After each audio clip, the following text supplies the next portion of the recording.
Hello बच्चों। आज मैं आपके सामने एक प्रॉब्लम लेकर आया हूँ। बहुत एक छोटा सा 10 मिनट का एक कॉन्सेप्ट है। जरा ध्यान समझिएगा, बहुत से बच्चों को कंफ्यूजन होता है। कंजर्वेशन ऑफ एनर्जी, स्पेशली मैं स्प्रिंग से रिलेटेड एक प्रॉब्लम लेकर आया हूँ। तो दो केस होते हैं इसमें, ध्यान से देखिए। आपके पास एक स्प्रिंग दी हुई है, आइडियल स्प्रिंग है। ये इसकी अपनी एक लेंथ है, A point B point, vertically hang है। ये आइडियल स्प्रिंग है हैविंग फोर्स कांस्टेंट के। यहाँ पे दो कंडीशन पूछी जाती है। पहली कंडीशन ये है कि इसमें मैंने एक मास को अटैच कर दिया है, एम मास को मैंने ले लिया, उसको यहाँ पे अटैच किया गया है, एम मास की ब्लॉक अटैच किया गया है। तो पहला केस होता है मास एम रिलीज्ड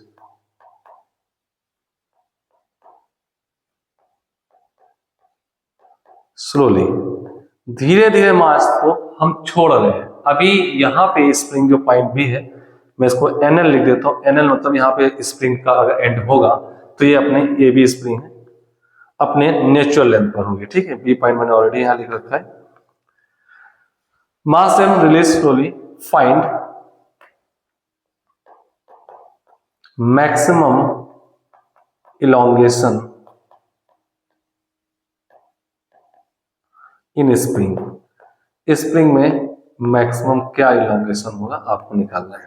ठीक है, अब देखिए क्या होगा। और दूसरा केस यहां पूछा जाता है मास एम रिलीज्ड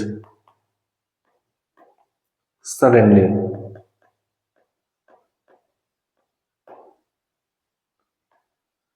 दो डिफरेंट केस हैं, एक बार स्लोली छोड़ेंगे, एक बार सडनली छोड़ेंगे। तो क्या होगा, तो ध्यान देखिए। अगर मैं स्लोली छोड़ता हूं तो आप ध्यान से देखिएगा, आप हाथ से पकड़े रहेंगे इसको, धीरे धीरे देखेंगे कहां आ रहा है कहां आ रहा है, भागने नहीं देंगे इसको, यानी इसमें कोई वेलोसिटी नहीं आने देंगे। और फिर एक जगह आपको ऐसा फील होगा, अभी नीचे नहीं जा, आप छोड़ देंगे तो कहीं जाकर रुक जाएगा।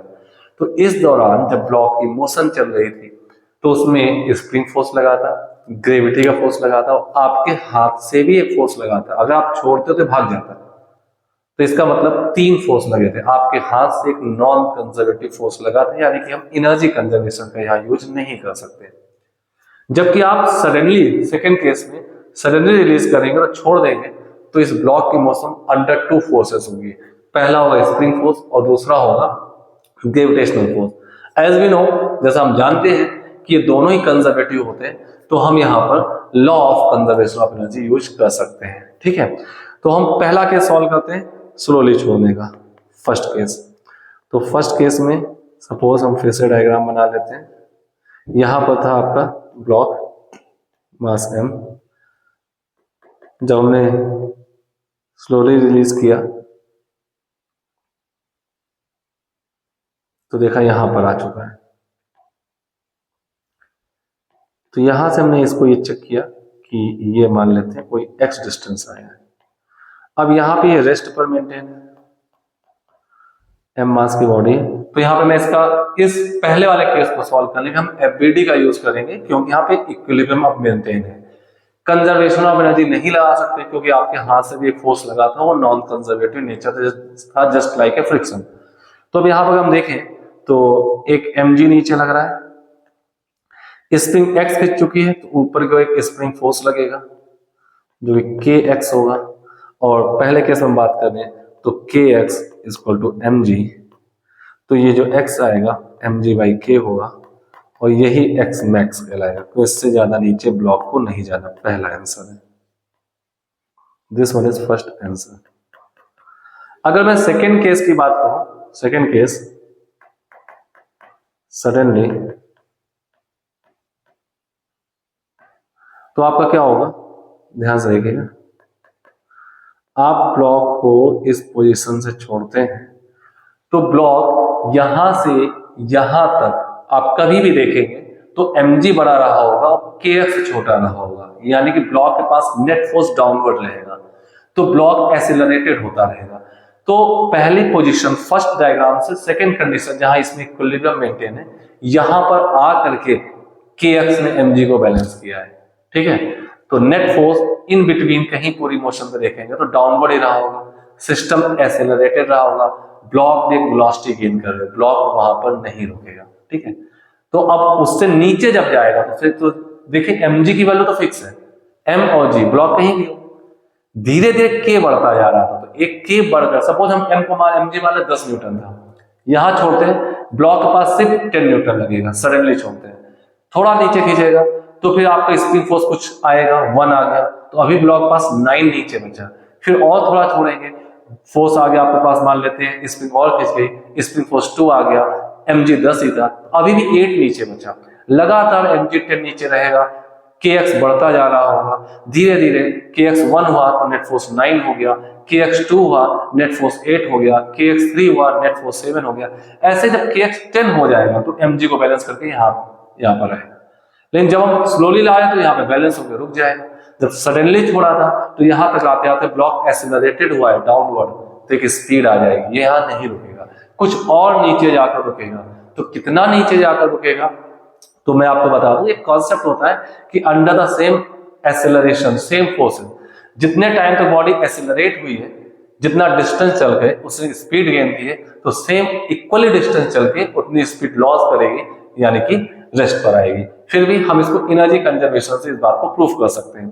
तो सपोज यहां से आपका ये रेफरेंस लाइन थी, यहाँ के बाद कुछ ब्लॉक यहाँ कहीं जाके रुक जाएगा, हमने मान लिया दिस वन सेकेंड केस में, जब यहाँ पे रेस्ट पर होगा तो यहां से ये डिस्टेंस x होगी, ठीक है।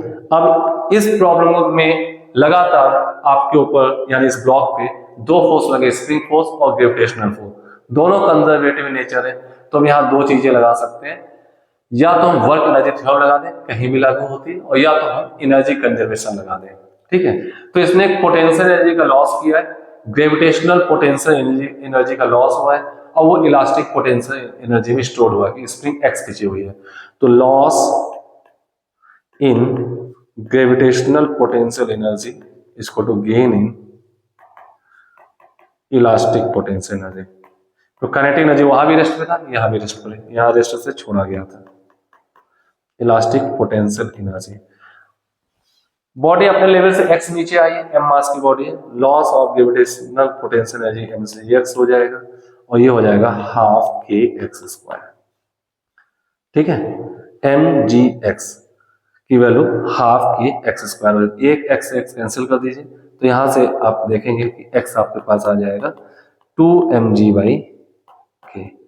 अब आप ये देखिए यहाँ का जो x मैक्स आया है पहले के x मैक्स का डबल आया है, और मैंने स्टेटमेंट में बोला भी था कि जब सडनली छोड़ेंगे तो जितनी दूर आकर इसने वेलोसिटी गेन की सेम डिस्टेंस जाके वेलोसिटी लॉस करेगा, स्पीड लॉस करेगा।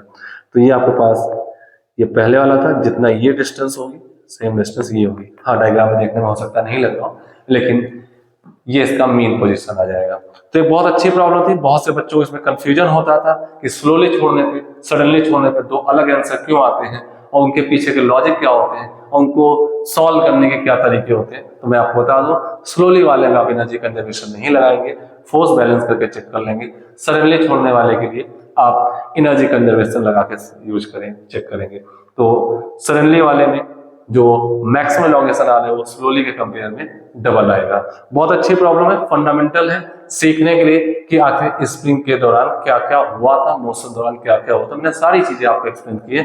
तो keep on watching and keep on sharing. Okay, thank you.